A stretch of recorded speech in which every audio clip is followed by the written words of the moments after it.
It has been an amazing journey for me, and I've come to realize that as physicians, we're trained to make diagnoses and prescribe medications, but we need to really spend a lot more time studying how people heal.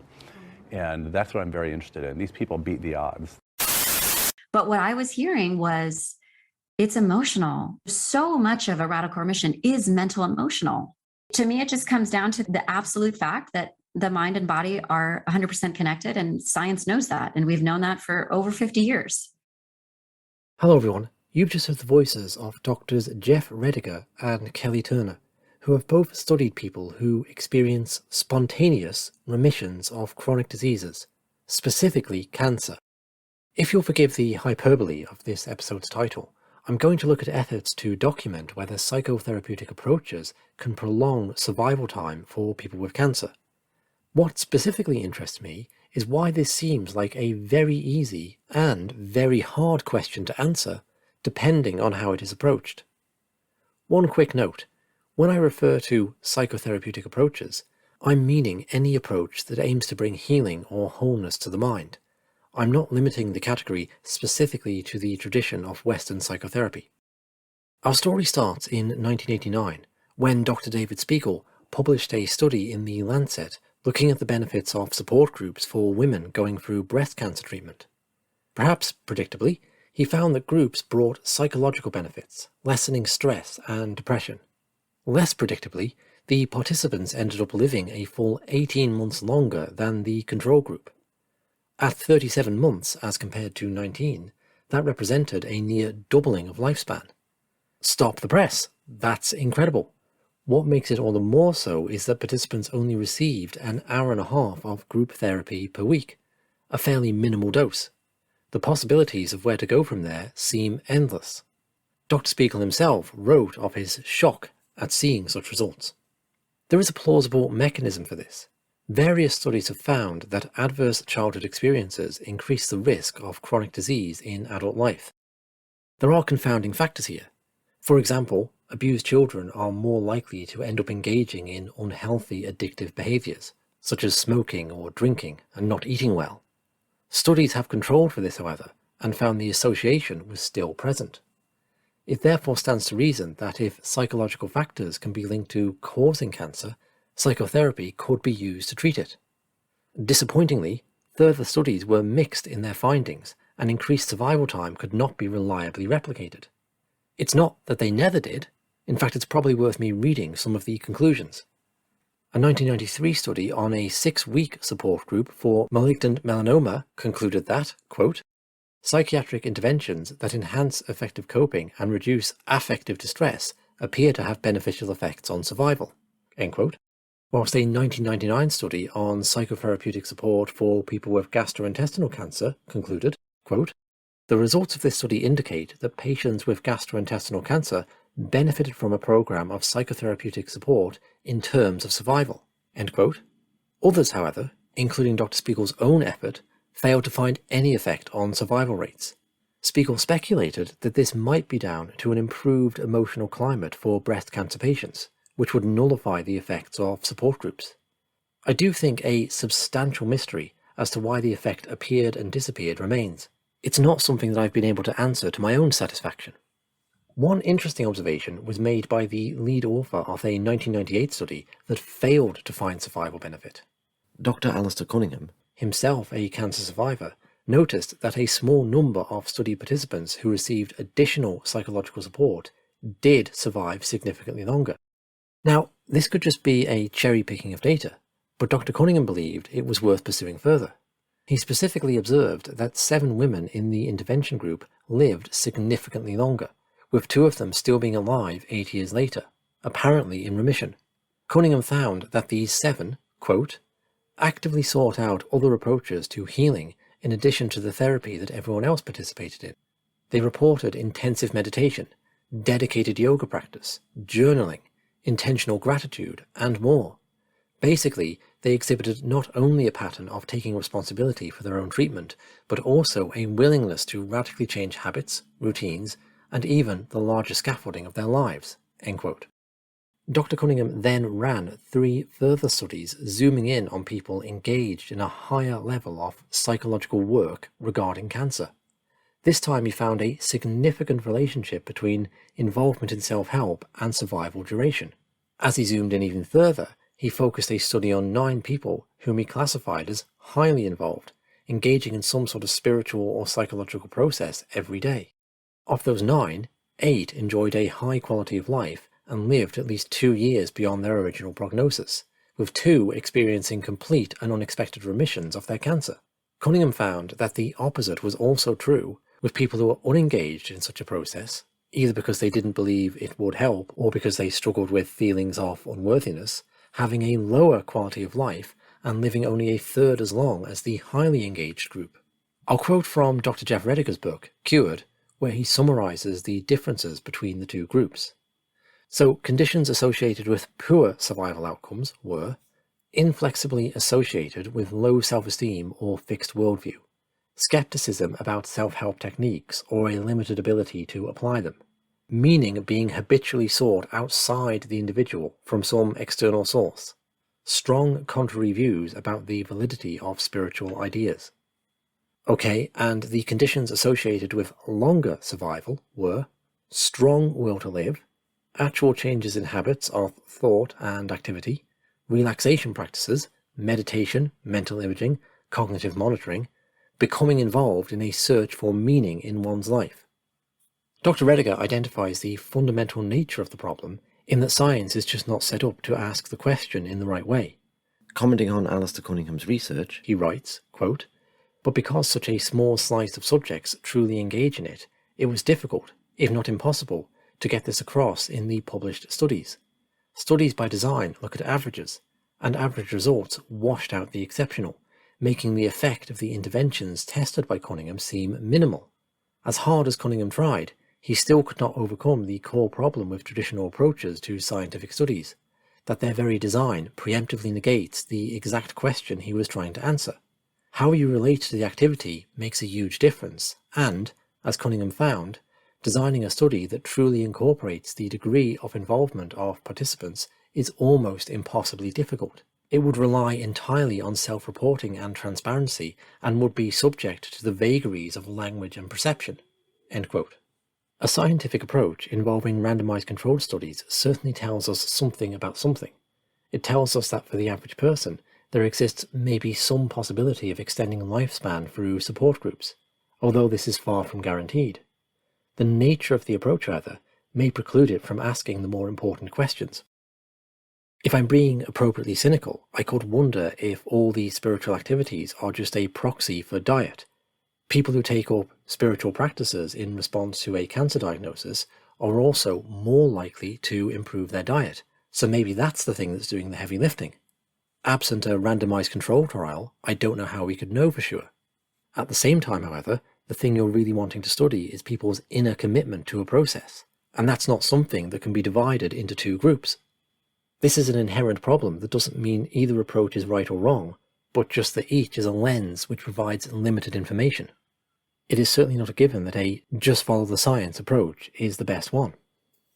Moving on, all of this ultimately leads to more philosophical questions on the nature and meaning, or lack thereof, of disease. In her book, How to Starve Cancer, Jane McClelland documents her decades-long journey into fighting her diagnoses by researching and experimenting with off-label drugs. Beyond its value as a resource, the book is an incredibly inspiring read of dogged determination to fight the odds. When discussing her attitude to the disease, McClelland writes, quote, "Did I ever make peace with my cancer? Did I learn lessons, or feel it was a gift? I guess I am not afraid of it, if that is making peace. I learned to live with it. I have learned a lot about the human body, especially mine, and the various aspects of the disease, but making friends with it, being thankful for it? No, never. Cancer was always the enemy." End quote. This passage is set in the wider context of a description of battle tactics employed by the ancient Greeks to starve their enemies into submission, which McClelland repurposes for the fight against cancer. In total contrast to this, we have the account of Shin Terayama. And I'm taking this from Kelly Turner's book, Radical Remission. Quote, "When I returned to my home, I tried to find the reason why I was suffering from cancer, and I realized I created this cancer myself. I created it because I worked so hard and I didn't sleep. I created it. So, I thought that the cancer was my child, and I sent love to my cancer, and the pain decreased and I could sleep fine. The next morning when I got up, my mind, my head, my brain was so clear that I didn't use any painkillers. So I stopped using painkillers, and instead of that, when I had pain, I said, 'Oh, thank you very much for saying you are hurting. I love you, my child.' I touched my kidney and said to my cancer, 'I love you, I love you, I love you,' and the pain decreased. That's why I sent love to my cancer, always, from morning to night. Unconditional love. That's unconditional love. I said to it, 'Thank you very much for existing.'" End quote. I'm not highlighting these contrasting positions to shame one and promote the other. Both of these people are alive and doing well decades after they should have been deceased. I am merely highlighting that such a fundamental contrast exists. I think that's what I find interesting about this subject. At its foundations, we come down to philosophical choices between the qualitative and the quantitative, between fighting and reconciliation. Answering the very question of whether psychotherapy can cure cancer depends on value judgments about knowledge itself.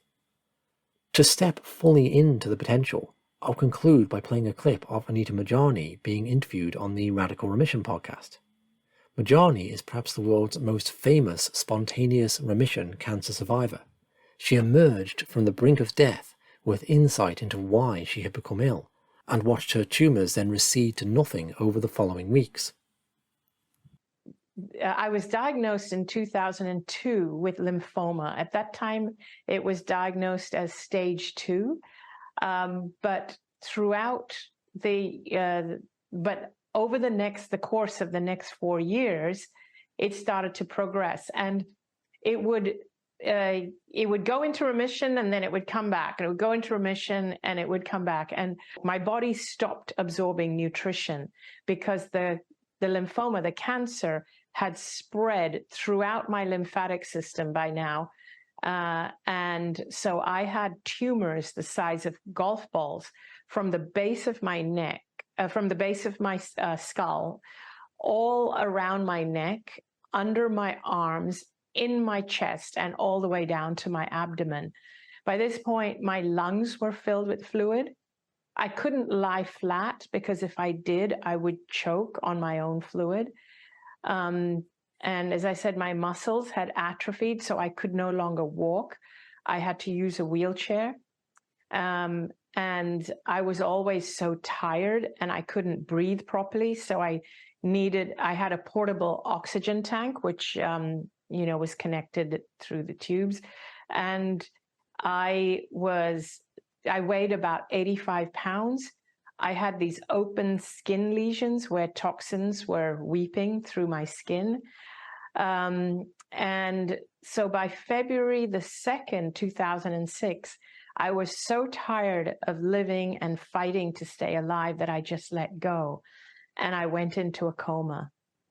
And that was when the doctors told my family that I wouldn't even make it through the night. And but while I was in the coma, I felt incredible. I was free from my body, and yet I felt alive. And I felt better than I'd ever remember feeling in physical life before. So as soon as I made the decision not to come back, I started to understand why it was that I got sick in the first place. I started to understand how it was that every thought and every decision that I had made during my life had led to this point of me lying here in this hospital bed dying. So I understood what I had done to contribute to this situation. I started to understand that we are actually a lot more powerful than we've been led to believe. My soul was much more powerful than I had been led to believe my whole life. And I started to understand that now that I was knowing these truths, knowing the truth of what had led to my illness and knowing the truth of how powerful we actually are, that if I chose to go back into my body, that my body would heal. One of the biggest lessons I learned is that chronic illnesses such as cancer, particularly for me, and I was certain it was the case for many other people dealing with cancer, that cancer is not a medical problem. And again, I'm going to qualify this because I'm saying it publicly. For me, it was not a medical problem. It was a spiritual problem. And I know a lot of people will relate.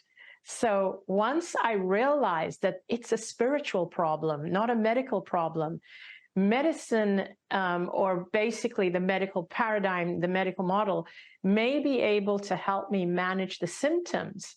It's more palliative, it's more a Band-Aid, but the issue is not a medical issue. The answers will not be found in medicine.